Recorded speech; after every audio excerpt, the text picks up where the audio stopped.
Hey, what's up, everybody, and welcome back to That Triathlon Show, the podcast presented by scientifictriathlon.com. I'm your host, Michael, and this episode is TTS Thursday number 13. Today's topic is active or passive recoveries between intervals. But before we get into that, big thanks to our sponsors. First, we have Precision Hydration that you can find on precisionhydration.com. Precision Hydration create electrolytes that you can use to match your individual sweat sodium concentration. And you can do that with the help of Precision Hydration's free online sweat test that gives you a great ballpark estimate for how much sodium you lose in your sweat. And then by adequately replacing that sodium you lose can, in particular in longer events, and especially if they're hot and humid, really help maintain performance and prevent you from seeing big performance decrements and even potentially cramps. You can get 15% off your order of Precision Hydration electrolytes with the promo code THATTRIATHLONSHOW15. And don't forget that you can also book a free 20-minute consultation with the team at Precision Hydration to discuss your hydration questions and strategy. And big thanks to Roka that you can find on Roka.com. Roka are the world-leading manufacturers of wetsuits, tri-suits, swimskins, goggles, high-performance eyewear, and prescription glasses and sunglasses. Whether you're looking for a really highly performing wetsuit, tri-suit, or perhaps even just a new pair of prescription glasses that is really stylish and comfortable and functional, Roka have you covered. All of their products include a really great amount of research and development behind them. They are really innovative and they are designed to be best in class in each particular product category. And as a user experience, I have used many Roka products and they are always fantastic, a joy to use for the end user. You can get 20% off your entire Roka order with a promo code that you can get on roka.com/TTS. Now, just one quick thing before we get into the topic. If you are a long-time listener of the podcast, and if you haven't already, then a rating and a review for the podcast would be really fantastic if you could just take a few minutes to submit that in Apple Podcasts or wherever you get your podcasts and where it's possible to rate and review. I know it's not available on all platforms, but some platforms do have it, and it's possible for anybody to perhaps download iTunes to their computer, even if you're not an Apple user, and then just create an account and submit a rating and a review. That's where most people still listen to podcasts, so those reviews have the most impact. All right, now on to today's topic, which is regarding active versus passive recoveries between intervals in workouts. So just to outline what we will talk about today, we will start by talking about the differences in physiological response, as well as differences in simply how the workout execution will go, resulting from the selection between active or passive recoveries. Then we'll cover the potential reasons to use passive recoveries, and the potential reasons to use active recoveries. And then we'll get into my recommendations, really. And they vary a bit depending on the context, of course. And it can be quite nuanced, but to give you some high-level recommendations and some things to think about, we'll finish with that as the practical takeaways from the episode. I'll try to keep this one quite short and sweet. I expect it to not be too long an episode, and I hope that you enjoy this style as well. We could, of course, go into looking at all the different studies that have compared active and passive recoveries, but that's not really the aim of this episode. It's to be quite practical and easy to digest and overview. So I think that it won't be a super long episode, but I hope that it will be super useful regardless. Now, before we get into the differences between the response to active or passive recoveries in workouts, let's first give a little bit of an introduction and the main reasons that I want to talk about this topic. First of all, one of the main reasons is the personal experience that I have, having done quite a bit more passive recoveries myself in training, in particular in running in recent months, but also in certain specific workouts in cycling, and how I have found that to be really, really useful. And that really led me to dive a bit deeper into looking at the different pros and cons of each, and that has led to this episode. The second reason is that I'm currently rereading the great book Science and Application of High Intensity Interval Training by Paul Larsen and Martin Boucher. I'll link to the book in the show notes. And Paul Larsen is a previous guest on the podcast. He has done 3 episodes. So if you go to scientifictriathlon.com and write Paul Larsen in the search bar, you can find all of his previous episodes where we have talked about interval training and all of the different variables that go into designing interval workouts, including recoveries, which is of course the topic of today. So I am revisiting that book at the moment, and that naturally led to me rereading some of the stuff about active and passive recoveries, and brought it front of mind, which is another reason that I decided to talk about this today. Now, how we traditionally use recoveries as triathletes is it depends on the sport, because in swimming, recoveries tend to be passive by default, whereas in cycling and running, there is a choice, of course. In cycling, it depends on the terrain. Like if you're doing your intervals up a sustained hill, and rather than turning back down after each interval, you just keep going up and recover by just pedaling easier, then you still have to pedal to not fall or start rolling down the hill again. So that then there's not necessarily that much of a choice. But if you're doing them on flat terrain, or you're doing your intervals on the indoor trainer, then of course you have a choice of doing them passive or almost completely passive, maybe just a few light turns of the pedals to keep going and make sure you don't lose all your speed and fall if you're riding outdoors on the flats. And in running, of course, it is very easy to just choose passive or active recoveries, whichever you see fit. And by the way, in this context, I will treat walking recoveries in running as passive, but it is different from active in that in active recoveries, I assume that you're at least jogging slowly. The way that most triathletes, however, seem to be using recoveries is that what I see is that a lot of athletes always default to active recoveries rather than passive recoveries. And while it is definitely the right way to go in certain contexts, in other cases, I think that passive recoveries may actually be the better choice. And that is what I hope to bring some attention to with this episode.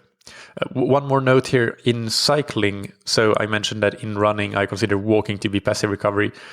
In cycling, I also consider passive recoveries to be just super light spinning to either just keep you moving if you're out on the flat roads to make sure that you don't like fall down because of losing all your speed, or on the indoor trainer just for keeping your legs moving but without actually pushing. So just for argument's sake, let's say that passive recoveries would be anything below 25-20% of your FTP or something like that, I would say.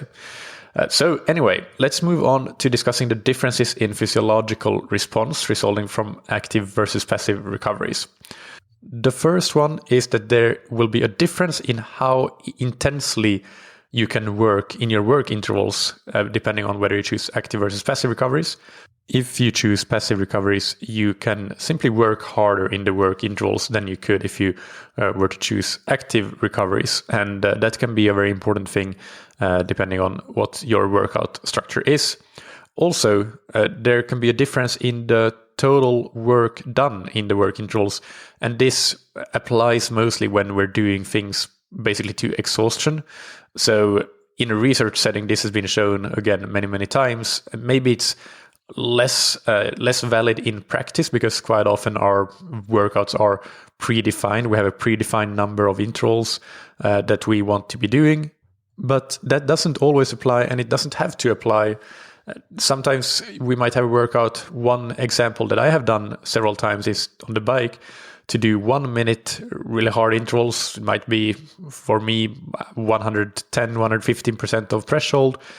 Do that for 1 minute and then recover passively for 30 seconds and then do that to exhaustion.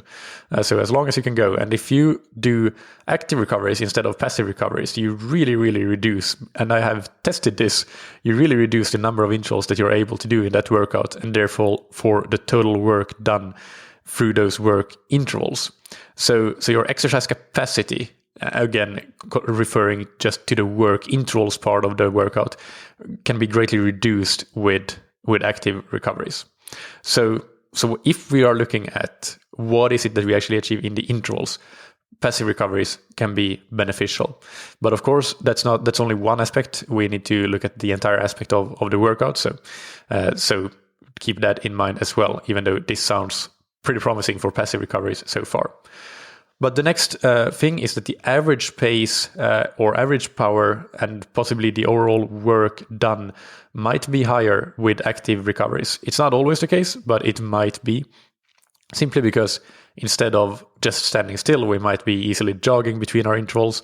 And especially if we have a predefined set of intervals that we're going to do anyway, we're going to do, let's say, 6 times 3 minutes, and we're doing all of them, and we do them with 3 minutes recovery, active versus passive. Then, of course, the average pace through that time period is going to be higher when you do your active recovery versus your passive recovery, because even though you might be going slightly slower in the work intervals, it is a much bigger difference to be jogging versus just standing still or walking in the active recoveries. So in a sense, there you do more total work over the course of the entire interval workout when you include both intervals and recoveries in there. Now, the next difference is the replenishment of the anaerobic energy stores, or your W prime, essentially. And this applies when intervals are done above threshold, I should clarify. When you do passive recoveries, you replenish those anaerobic stores much quicker, and therefore, for a fixed time of the rest interval, they can be replenished more fully compared to using active recoveries. And this, of course, can be important again because it increases. This is the reason that exercise capacity really is increased with passive recoveries, because whenever you're going above threshold, you are going to be draining that anaerobic battery, that W prime, as it's called.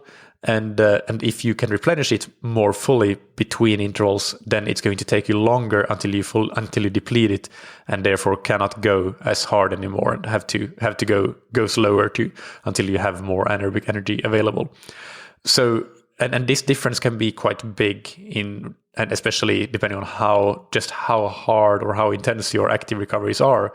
That's something to consider as well. Is it a really, really easy jog or spin, or is it actually going at kind of more of a zone 2 intensity which can be reasonably high and really limit the replenishment rate of your anaerobic energy stores. So again, this comes back really to exercise capacity. How important is it for you to be able to do the work intervals hard and to do a lot of them? And this is, again, applies especially if you're not necessarily working to a fixed number of intervals. It might even be that you're saying that, okay, I'm going to do between 8 and 10 intervals today, depending on how I feel. Well, if you choose passive recoveries, you're much more likely to be able to do 10 rather than 8. And if you choose active, you're more likely to do 8 rather than 10, all else being equal. The next thing to consider here, and again, this applies mostly for intervals that are above threshold, where we might be targeting a VO2 max response to get your oxygen uptake to a level that is close to your VO2 max and thereby stimulate an improvement in VO2 max. We talk about time at VO2 max, which usually refers to actually time that you spend at 90% or higher of your VO2 max, not actually quite at VO2 max. So one of the reasons for using active recoveries that is touted a lot and that there is some truth to is that if you're using active recoveries, you don't let your oxygen uptake, your VO2, plummet as much during those recoveries. So it starts from a higher baseline when you start your next interval.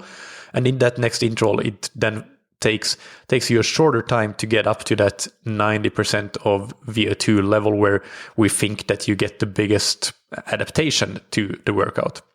However, there are some conflicting results in the literature about this as well.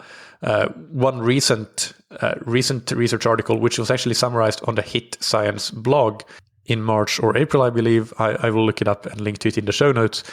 They showed that even though VO2 really did fall much lower with passive recoveries compared to active recoveries, because the participants were able to do the work intervals harder when they had passive recoveries, VO2 did recover quickly, not as quickly as when using active recoveries, but it ended up actually recovering or going up to a higher level with those passive recoveries, because this allowed the participants to work at a higher intensity in the intervals.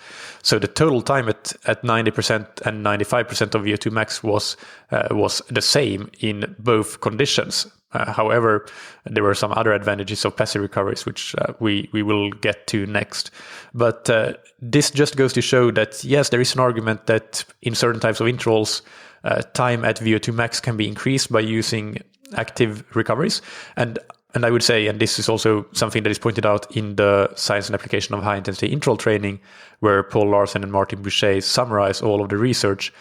When intervals are quite short, let's say 1 minute and shorter, then it might make sense to use active recoveries. Although the personal example I mentioned from the 1 minute cycling intervals with 30-second passive recoveries, I think that when the work to rest ratio is pretty high, so in that case a 2-to-1 work to rest ratio, I think you get the same effect. But if you're using a 1-to-1 work to rest ratio, definitely active recoveries might be better for achieving a high time at VO2 max. But then for longer intervals, let's say anything 2 minutes or longer, and when the rest intervals are 2 to 3 minutes, no more than that, then it might make sense to use passive recoveries, because actually the fact that you're able to work at a higher intensity then allows your VO2 to still reach the same, if not higher levels than it does with active recoveries. And you get the same total time at VO2 max anyway. So that is one of the important KPIs, I would say, of intervals done above threshold. And really it can go both ways. So as long as you are smart about how you design the workout in terms of the duration of the intervals and the work to rest ratios, then passive recoveries can work equally well, if not better, than active recoveries. Also, just to briefly touch on oxygen saturation, we definitely see a bigger desaturation or less resaturation during rest intervals when using active recoveries versus passive recoveries. And we usually don't necessarily look at oxygen saturation in itself as a KPI of intervals, but it is basically correlated with the VO2 response that we already talked about, as well as the replenishment of anaerobic energy stores that we already talked about. So a faster resaturation would mean that we have a greater replenishment of anaerobic energy stores, and less resaturation would mean that we have a very limited replenishment of anaerobic energy stores, and vice versa with VO2. Less resaturation, more desaturation means that the VO2 remains more elevated in the rest intervals. But basically, this has been in studies that measure oxygen saturation. This is what we see as well in conjunction with the other two factors. And then finally, blood lactate. This is where we have some mixed results as well. Sometimes we see that end blood lactate values after the workout are higher with active recoveries, but sometimes we actually see that it's higher with passive recoveries, including that study I mentioned that is written about on hitscience.com on the blog, just because of the fact that you're able to go harder. Another thing with blood lactate is that, especially based on modeling data, we have heard advice, and it's something that I think is talked about quite a bit, that you should do active recoveries between intervals to more rapidly eliminate lactate from the blood, and that would be helpful. But first of all, we don't have any evidence that higher blood lactate is necessarily a bad thing. Second of all, we have to acknowledge that blood lactate and muscle lactate is different. Blood lactate is a systemic measure, and how it relates to the actual milieu in the muscles is not very clear cut. And of course, a higher blood lactate means that you're closer to maybe a point where you have to slow down because of metabolic byproducts and acidosis and so on. But it's not completely clear cut, that relationship. So basically 2 points about blood lactate. First of all, in the literature, we see mixed results. In some studies, lactate is higher at the end in many studies, lactate is higher at the end of a workout with active recovery versus passive recovery. And this would seem to go against that advice that, active recoveries are used to eliminate lactate more quickly.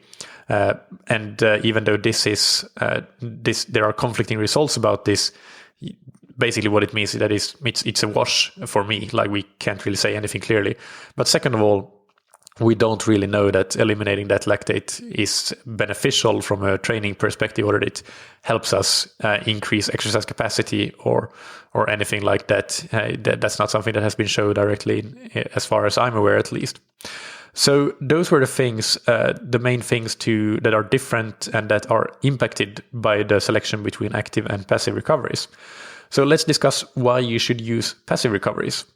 First of all, if we are after maximal recruitment and maximal muscle recruitment and using a maximal number of motor units, then we should use passive recoveries. This comes back to the higher intensity that we're able to do in those intervals.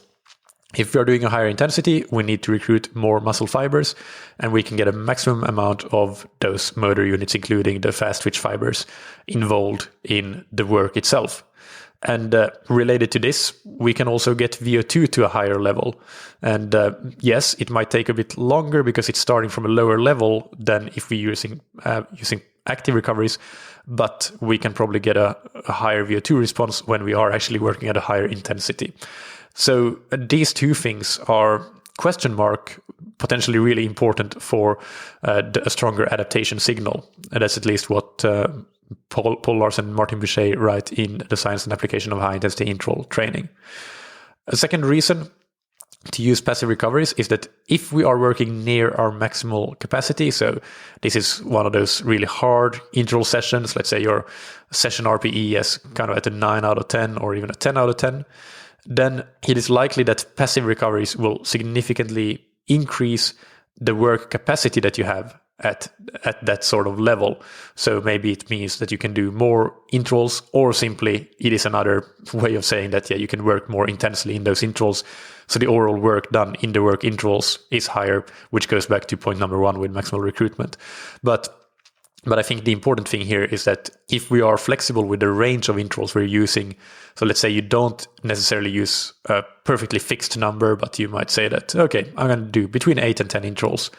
And on a good day, you know that you could probably just about do 10. And on a not so good day, you can do 8. Then you're much more likely to reach that highest level, 10 intervals instead of 8, by using passive recoveries. And well, that is likely to lead to a stronger adaptation signal to do more work at that really high intensity. And finally, this is an interesting one as well, but overall, the session RPE when using passive recoveries has been shown in research to generally be lower than when using active recoveries. I definitely, from a personal anecdotal perspective, agree with this. And even though you are working really hard in those intervals, and RPE interval to interval is higher when using passive recoveries because you're working at a higher intensity, session RPE ends up being lower because you do get that reset where you can really just rest and not do anything. So that is not to be underestimated, I think. If you can do really hard workouts, with really quality workouts with a slightly lower session RPE, then you can do them possibly more frequently and do them better and not have it be psychologically taxing, if anything. Now, reasons to use active recoveries include, for example, if we are not working near maximal capacity, if we're able to do whatever we have prescribed for ourselves or our coach has prescribed. Perhaps we have a fixed number of intervals on the schedule, and we also have a target or a cap even, like we don't want to go above this certain power or this certain pace. So our workout is very specifically targeted, and we know that we can achieve that with active recoveries. Of course, then we can also achieve it with passive recoveries. But if we can achieve it with active recoveries and we're not at our maximal capacity, then using active recoveries makes sense because you do a bigger amount of work over the course of the entire workout, even though you have the same total work in the actual work intervals. So that will then probably slightly increase your adaptive signal because you can get some of those benefits of, for example, VO2 not falling as much in the rest intervals as it would be doing with passive recoveries. And then perhaps you can get more time at VO2 max. Now, whether that is the best way to train or the best way to do intervals, or whether you should just, when you're doing high intensity intervals, go at sort of your best effort for the day over the prescription of the workout, that is something that can be debated for a long time, honestly. And in some cases, it probably is a good way. And in other cases, it probably isn't. It really depends on where you are in your season, what you're trying to achieve, and so on. But it's something that can happen. It's a scenario that definitely is applicable and not unrealistic. So in these cases, it definitely would make sense to use active recoveries. Now, a second reason to use active recoveries is if we're really time poor and need a very short but still effective workout, like we don't have a lot of time, then yes, it does make sense to do active recoveries. Perhaps we have time to do only a 30-minute workout on the day, and we need to do a bit of warm-up before doing our intervals, and we maybe want to get in a 5-minute cool down. So let's say 10-minute warm-up, 5-minute cool down, and we have 15 minutes to do a main set, and we want to achieve some 10 minutes of time at VO2 max almost, or at least getting close to that. So then I would say that it absolutely makes sense to use active recoveries, and perhaps we would do something as simple as 5 times 2 minutes as hard as we can with 1 minute of active recovery in between. Because the main set there is relatively short, only 10 minutes of work intervals and 5 minutes of active recovery, we can probably achieve a reasonably high time at VO2 max there. If the main set was longer, let's say we're doing 10 times 2 minutes on and maybe we can have 2 minutes off, then we can probably reach a much higher intensity with passive recoveries and maybe get a better time at VO2 max that way. But when we have a limited time, then those active recoveries can help expedite the VO2 response and therefore get a better adaptive signal. And finally, if we want to simulate an actual race scenario, or more closely anyway, simulate what happens in a race. For example, we could think about, well, if I'm a cyclist and I know that in the last 30 minutes of the race, I usually have to expend a certain number of kilojoules within that 30 minutes, then using active recoveries makes more sense if we're trying to simulate a similar amount of kilojoules spent within 30 minutes in an interval workout. So that's just one example, but when we're talking about race scenarios, there are very few sports or disciplines where recoveries would be passive. So for most endurance sports anyway, using active recoveries would be a better simulation of what happens on race day. Even if we're talking about the triathlon and we're trying to do race pace intervals for, let's say, an Olympic distance triathlon, then jogging between your Olympic distance race pace for a running workout would feel much more like the actual race than walking or standing. So in terms of race simulation, it makes sense to use active recoveries. Now let's move on to the recommendation then. So first of all, for intervals that are done above threshold, we can maybe categorize these intervals into two categories: long intervals, which would be 2 minutes and longer, and short intervals, which would be 1 minute and shorter. And I realized that puts a bit of a gray zone there between 1 minute and 2 minutes, but let's just leave it there. If we're doing 2 minutes and longer intervals, then my recommendation would be to use passive intervals, but keep the rests at most 2 to 3 minutes long. If they are longer than that, they would probably be active recoveries. But a good best practice for running would be 2 minutes of walking. For cycling, it would be just 2 minutes of super easy coasting, that sort of 25% of FTP spinning, just to keep moving. For those shorter 1 minuters and so on, the general recommendation might be to use active intervals, but as I said, sometimes passive can be even better. For example, if we're doing a maximal effort, like just how many intervals can you complete? You're doing the workout to exhaustion, which was the example that I gave that I've been trying to do every once in a while. So then passive recoveries make sense. But for most short hit, as we might call it, 1 minute and shorter intervals, active recoveries might be the better way to go. But just how hard you do those active recoveries, I would say it would be inversely related to the intensity of the work. So if you're doing some really hard, let's say 30-second intervals that end up being at a very high intensity, then those active recoveries can be really quite easy, active recoveries. If you're doing some 1 minuters that are more of a high intensity, but not quite as high, then the active recoveries can be like a little bit higher than in the previous example. So inversely related to the intensity of the work intervals.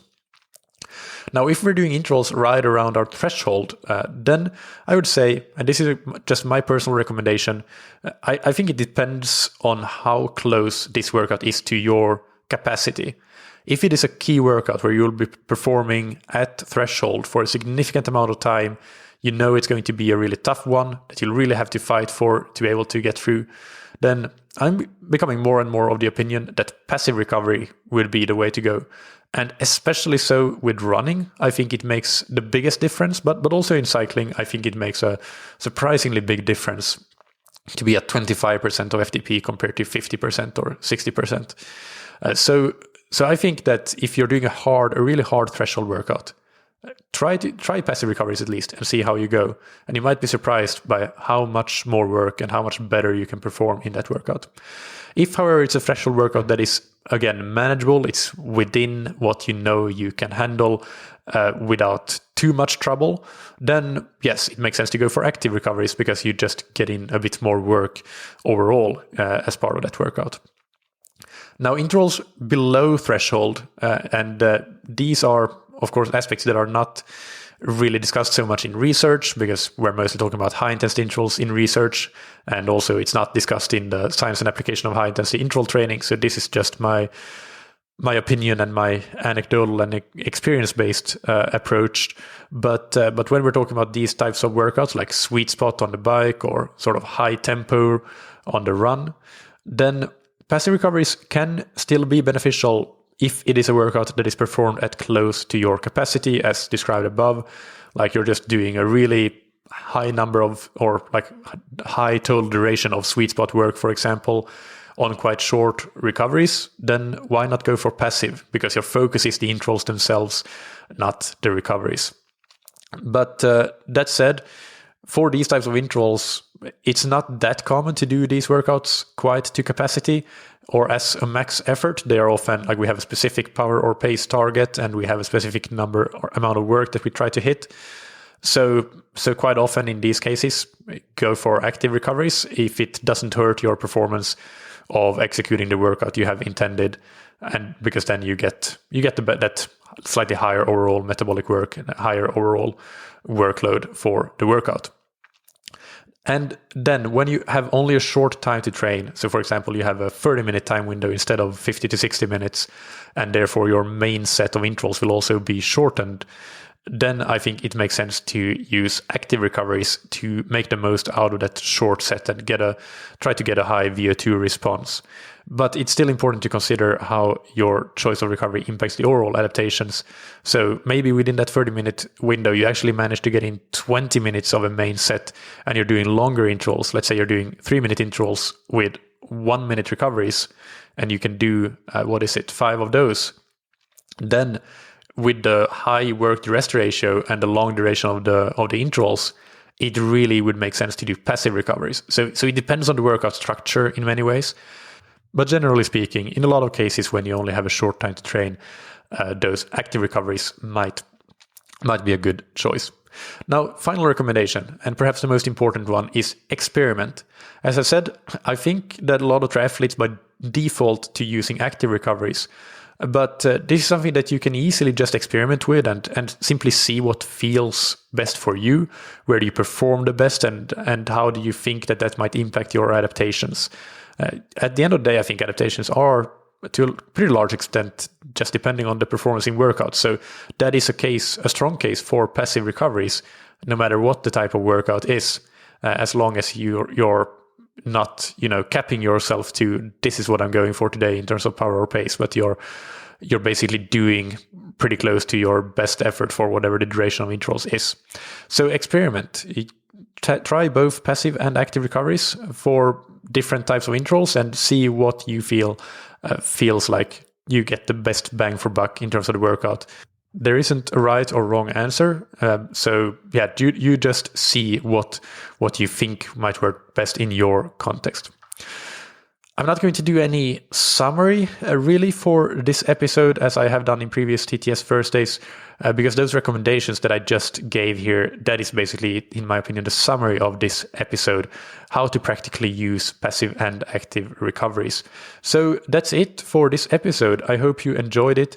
It wasn't as short and sweet as I thought it would be, but I hope that you got a lot out of it and that it was still easy enough to digest and take action on. Tune in on Monday for an interview that I did with Jamie Pringle on physiology, coaching, and aerodynamics. It was a really good discussion with Jamie, so I hope that you tune in then. And if you're looking for training plans or coaching services, be sure to check out scientifictriathlon.com. We cater to athletes of all levels, from beginners to professionals. So check that out and reach out if you want to learn more. Finally, thank you to our sponsors, Precision Hydration, that you can find on precisionhydration.com. Go and get a free hydration plan and get 15% off your electrolyte order with the promo code THATTRIATHLONSHOW15. And thank you to Roka, that you can find on roka.com. Check out their wetsuits, tri-suits, swimskins, goggles, high-performance eyewear, and prescription glasses and sunglasses, and get 20% off your order with the promo code roka.com/TTS. Thank you, as always, for listening. Keep training smart and keep loving triathlon.